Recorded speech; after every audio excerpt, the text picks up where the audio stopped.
So today I'm going to be talking about how you're supposed to build Tempo Demon Hunter. Essentially how you build any meta deck in your variation of a meta deck is you're going to take a core number of cards and then you're going to have some flex slots. What I've done is I've separated the Tempo Demon Hunter into really 3 categories. You have a core 23 cards that you want to be playing in every possible list. You have 7 flex cards that you want to pick 7 out of the 23 that I've picked. And then I have 8 cards I've listed in the Wall of Shame, which are basically cards that I still see people playing, which they probably shouldn't be. So let's get started with the core section. So these are the 23 cards you should be playing in every Tempo Demon Hunter list that you try building.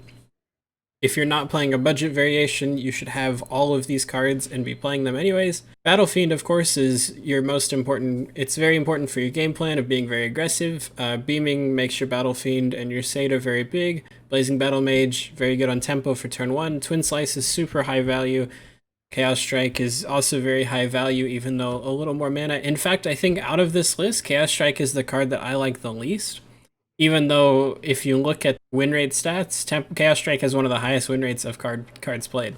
So I don't know, I might be wrong on this, but I always feel like Chaos Strike is a little underwhelming for 2 mana. Umberwing is very strong, sets up Satyr on turn 3 and a Glavebound on turn 5. Satyr is one of the strongest cards in the deck. If you get a Satyr to go off for like 2 triggers, you're probably winning a game unless it gets board wiped. Altruist is also very strong, even though some lists have currently cut him in favor, or mainly because of the Twin Slice nerf. But I still think he's super valuable. He will often give you a comeback mechanic to come back after you're losing games. Kayun by himself will win you games. It's 3 damage and goes around taunts, and also is a really big body, especially for like the mirror matchup. You will often trade in 2-for-1 with your opponent. Glavebound also has this 2-for-1 potential, plus reach and just a huge body on the board that is basically needs to be dealt with as soon as possible. Metamorphosis gives you 10 damage worth of reach, so essentially a 5 mana power blast across 2 turns, or actually a 7 mana power blast across 2 turns, and is very important and can also be used as a 2-for-1 to clear off some of your opponent's minions. Warglaive is also very high value. It'll do a lot of damage not only to your opponent's minions, but also to your opponent's face. 3 times 4 is 12, and 12 damage is almost half your opponent's life total. Granted, you're probably not hitting your opponent 4 times in the face, but just remember that that's an option. So Warglaive's super powerful, and Skull of Gul'dan is really, I think, the card that really puts this deck together. This is the card that when you run out of gas, you cast it, and now you have a full hand of cards again that are also cheaper, so you can often play most of your hand this turn, if not next turn. So just looking at this list, this is all necessary. All of these pieces work together in different ways. You know, Warglaives can be used in conjunction with Twin Slice or Chaos Strike, and also your hero power to deal lots of extra damage, not only to minions, but to your opponent's face. Battle Fiend combos with all of these different weapons. Umberwing, of course, combos with Satyr and Glavebound. And then there's just a lot of these cards that are super powerful. Now, I say that you should run all of these cards in 100% of list. If you're running a budget variation, you could probably cut Kayun and or Ultras. If you don't have one of them, I would cut one or the other and then just play without it for now and replace it with a couple of the flex cards, probably. These cards are both super powerful, but often not necessary. You will end up losing about 5% of games more than you probably would have, because that's about how often, if you cut both of them. Maybe 2.5% if you just cut one of them. Because Kayun, there's games that I could not have won without Kayun, and there's games that I could not have won without Ultras. So just keep that in mind if you're trying to build a budget variation. Now onto the flex cards. There's a lot of options here on what you can do for your remaining 7 cards in this list. I'm gonna go through each of these and kind of talk about what you use in conjunction with. So the first plan, and probably the most recent innovation to this deck, you have Guardian Og Merchant along with Amani, Berserker, and Bone Chewer Brawler. I think out of all the cards on the list, there's just generically the most powerful cards are going to be Frozen Shadow Weaver and Bone Chewer Brawler. But Bone Chewer Brawler works very well with Guardian Og Merchant, giving you the Bone Chewer trigger. And also giving it Divine Shield. It's often very difficult to deal with a 4/2 with Divine Shield coming at your face every turn, and Amani Berserker is included as a second copy of Bone Chewer Brawler, so I think that variation is very fun. Frozen Shadow Weaver is of course very powerful, especially in this meta. If you're facing a lot of Demon Hunters, Frozen Shadow Weaver is very good against Demon Hunters.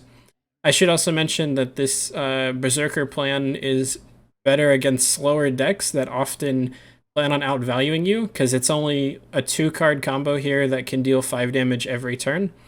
And is very hard to deal with. And I've won a lot of games, especially against like Priest and Mage, that are a lot slower decks that can't deal with this necessarily very quickly, and will just concede because they can't deal with the 5/4 Divine Shield, or the 5/2. It's 4 with Beaming Sidekick. Mana Burn is an interesting card because it requires a lot of additional skill, more skill than you might think, to use this properly. So what you want to do is primarily cast Mana Burn on your opponent's important turns. So this would be like turn 5 against Druid when they're probably trying to put a Glowfly Swarm out, or whenever they have 5 mana. And maybe against like turn 5 against Tempo Demon Hunter is usually pretty important. Also turn 2 against Tempo Demon Hunter is pretty good, especially in the mirror matchup. So the problem is that even though it is a high skill intensive card, Mana Burn isn't very good for what it does. It does slow your opponent down, but often you would rather have a minion or something else in its place, so I don't necessarily enjoy playing with Mana Burn. It is useful and can probably win you some games. I think I would prefer just to have another minion in its place, but again, all these flex slots are up to your preference, not up to what I would say. Acidic Swamp Ooze is really good against Bomb Warrior the most, and probably has some good use against the mirror matchup. The problem is that with Warglaives, if your opponent plays a Warglaives out, they're probably using almost all, if not all, of the charges the turn that they play it, whether that be by wiping your board or... yeah, that's really the only way that they can do it, is just hit your minions 3 or 4 times, or hit 3 minions and go face. And then your Swamp Ooze is going to just sit and rot in your hand, and often playing a 2-mana 3/2 for tempo isn't the best, and I would rather have Berserker in this slot. But if you're running into a lot of Bomb Warrior, this is especially useful. Destroying Warrior's weapons is super useful, even though they do have some ways to get them back. It will slow them down a little bit. I already talked about the Berserker plan. Blade Dance, I ran this when I first started playing the deck, and I think it still is good. It's very good against the mirror, especially if you get a combo like a double twin slice into, or a twin slice second slice into Blade Dance, can often just wipe your opponent's board, which is super useful. But there's a lot of matchups where this card underperforms, especially in against Priest and Mage, and sometimes Druid. It is good against Glowfly, but not very good against a large Mount Seller that your opponent plays. So I found that this card underperforms in favor of just being more aggressive. But if you find that you want to play a more slow, more controlling game, Blade Dance is definitely a good option here. Sightless Watcher is good because it gives you good card selection. I would only run Sightless Watcher if you were running a bunch of 1-ups. So if you're running like 1 Acidic Swamp Ooze, 1 Mana Burn, 1 Eyebeam, 1 Vulpera, and you needed those at certain times, Sightless Watcher is definitely the way to go because it's going to help you find the specific 1-ups that you're looking for in a specific matchup. That being said, I usually wouldn't play this on curve, which is why I think the card is relatively bad. To get maximum value out of the battle cry, you have to wait until it's a good time to look for a specific card, right? That's when you really want to be using it. So it's very similar to tracking in Hunter, and when you play any Hunter deck that runs tracking, you don't want to play tracking out on turn 1 because you don't know exactly what cards you might need in this matchup depending on how it goes, because different decks have more fluid game plans than other ones. The majority of the time, you want to play this later on in the game, and the problem with that is that even in the later turns, you're often doing things with your mana anyways. You know, you look at like Glavebound, you look at Metamorphosis, these are going to take a lot of mana off of these turns that you're not going to have time to just play out a Sightless Watcher and hope that you find the card that you're looking for. That being said, again, in a deck with 1-ofs, it's probably very good. I don't enjoy the card, but if you want to try it, be my guest. It is definitely a viable option, even if it's not the best option. Spectral Sight is interesting because it plays very well, especially against control, or in the mirror matchup where you're going to be running out of resources. That being said, in most cases, you only run one of them. The problem that I've really found with Spectral Sight is it doesn't affect the board at all. You're doing it purely for card advantage, and most other decks in the format are running lots of additional card advantage, or just have more ways to generate card advantage than you do. So Spectral Sight often becomes kind of pointless and a lack of tempo. That being said, if you like drawing cards, it's probably for you. It's worth trying out in a couple different types of builds. I just never really cared for it. This is a card that was in some of the first lists before the Twin Slice nerf. It's playable, definitely. I think more people play it than they probably should. Warblades here is a pretty good card. It has tempo because it's going to be removing some of your opponent's minions. And it has lifesteal, so it can catch up in very aggressive matchups like Face Hunter or Murloc Paladin. Problem is those matchups aren't very popular anyways, and you already have pretty good matchups against them, so shoring up against it might not be the best. Plus it interferes with your Umberwing turn. You're playing Umberwing on turn 2, and then you kind of want this to sit in your hand, and you'd prefer to play out a minion on turn 3, so it's really awkward. Eyebeam is a good option and has seen a lot of play. The problem with Eyebeam is that it's really good when you're behind and not so good when you're already ahead. If you're already ahead, usually you're going to be using your face to just hit things. And of course, it does work well, especially if you use Warglaives for a lot. Healing 3 does matter in a lot of matchups. Running 1 copy of Eyebeam is probably more respectable than running 2, because if you get 2 in your hand, you're not going to be developing your board and therefore tempo, and you'll run behind. Frozen Shadow Weaver, I think, is probably the strongest, if maybe second strongest on this list to Bone Chewer Brawler. It's a 3-mana 4/3, which is already big, and the freeze is very powerful, especially in the Tempo Demon Hunter mirror if you freeze your opponent's face, or in the Bomb Warrior matchup you freeze your opponent's face, or in Druid, even in Druid matchups on turn 3, freezing your opponent's face can often stop them from killing or dealing extra damage to maybe a Battle Fiend that's kind of been building onto the board. So it's a pretty strong play. It's a very strong card in general, and I would definitely suggest it. Vulpera Scoundrel is interesting. The problem with this card is that it's a 3-mana 2/3.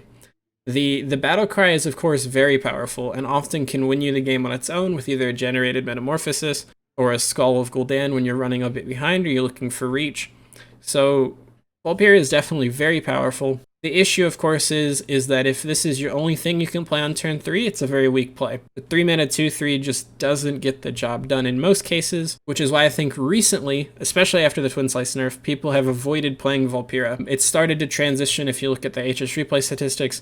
Less people are playing Vulpera, more people are running towards the Amani Berserker plan. Because if you look at Amani Berserker, it's a 2-mana 2/3, so that means you can not only play this out, but also hero power in the same turn, but has the potential to grow larger. Vulpera doesn't have that potential. So anyhow, that goes for the flex slots. I want to look at the Wall of Shame. So these are cards that I continuously see people trying to shove into this deck, and it just doesn't work, and these cards are bad. So I'm going to explain why you should never play these cards. So the first is Crimson Sigil Runner. This card got nerfed not too long ago, where it was a 1-mana 2/1, and now is a 1-mana 1/1.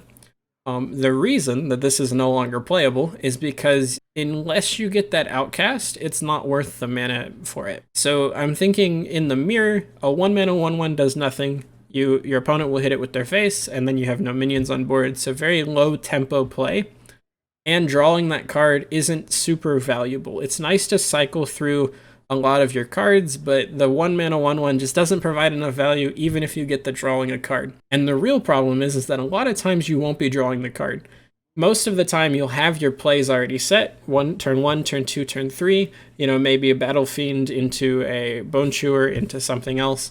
You'll have that set out, so if you draw a Crimson Sigil Runner, it's kind of a bad thing because you're not going to be able to play it out. And if you get a Skull stuck in your hand, if you want to get the draw trigger, you're waiting until like turn 7. So just in general, this card is pretty bad. I still see a lot of lists that I've played against personally running this card, and it's kind of embarrassing for them. Usually it's really easy just to hero power and deal with it, or just completely ignore it because of how little effect it has on the board. When it was able to trade with a Battle Fiend, it was a little bit more threatening, but the 1 attack instead of 2 attack pretty much killed this minion. Shadowhoof Slayer is not as popular as Crimson Sigil Runner, but I have seen it played. There is some validity to trying this out, but every time that I thought about including this into a deck, there's always a card that has a lot more value and a lot more potential in the list. This card in general just is very disappointing. The 1 attack doesn't do a ton. You're not playing this until turn 2. So yeah, generally you don't want that extra attack, and it doesn't really fit into the deck very well. Let me talk about Priestess of Fury, because I think everyone only runs Raging Fellscream when they're running Priestess of Fury. Before all of the nerfs started happening, this was the list was running a Raging Fell Screamer into a Priestess, and Priestess was kind of your win con. It was difficult to deal with, on top of also dealing with your opponent and being very threatening. At the moment, though, this card isn't very good. It's very much what I would consider and I would classify as a win more card, which means that this card doesn't help you when you're behind. It really only helps you when you're already ahead, and therefore already winning, which means it's usually unnecessary because you often would win the game anyways without this card. It also makes your curve a lot higher, which I think we're moving away from as Tempo Demon Hunter, especially with the Twin Slice nerf. The only time that you really get the chance to play a Priestess off, even on turn 5, which by the way, your turn 5 curve is usually chock full of cards already stuck in your hand, and so there's usually a lot of options on turn 5. So raging into a Priestess isn't very good to begin with because you want to do other things on turn 5, and it's not good if you're already losing and you're behind. Warglaves is a lot better for that, and when you're ahead, you probably want to be playing a Metamorphosis. So having such a high curve and also not really helping even with the raging, it's just not a great card to really play around with. So I would definitely not suggest playing Priestess of Fury and playing literally anything else on the flex list. So I think that about sums up for my list. I'm going to show you the list that I have been playing with. This is the list that I found on HS Replay, currently the most popular in Legend in the last 3 days. For my flex slots, I'm running 2 Guardian Og Merchants, 2 Amani Berserkers, 2 Bone Chewer Brawlers, and 1 Frozen Shadow Weaver. I think Frozen Shadow Weaver is still very powerful, but I really like to get the combo in here with Guardian plus Amani plus Bone Chewer, and also just being very aggressive. And if you take a peek at that curve, 5 drops, of course, is chock full of things to do, and this, I think, is one of the best lists at the moment. The alternative list that I was playing with before runs instead 2 Bone Chewer, 1 Eyebeam, 2 Frozen Shadow Weavers, and 2 Vulpera Scoundrels. This list is just generically a little slower, but probably a bit less of a glass cannon. So this, I kind of just wanted to sum up, just really, I see so many people making the wrong list when it comes to Demon Hunter, and I think part of the problem is HS Replay. You know, bronze to gold is the main category, and I think one of the bad lists is up there, and so people see it and people play more of it. So yeah, I think that's it for me. If you want to see me playing one of these decks, I will probably be doing that on Twitch. You can watch me on Twitch Monday, Thursday, and Friday at 9 p.m. Central Time. So the link of that should be in the description. Again, if you have any questions, feel free to ask it in the comments. And if you enjoy this kind of content, please be sure to like this video and subscribe. So thank you for watching. I'm out.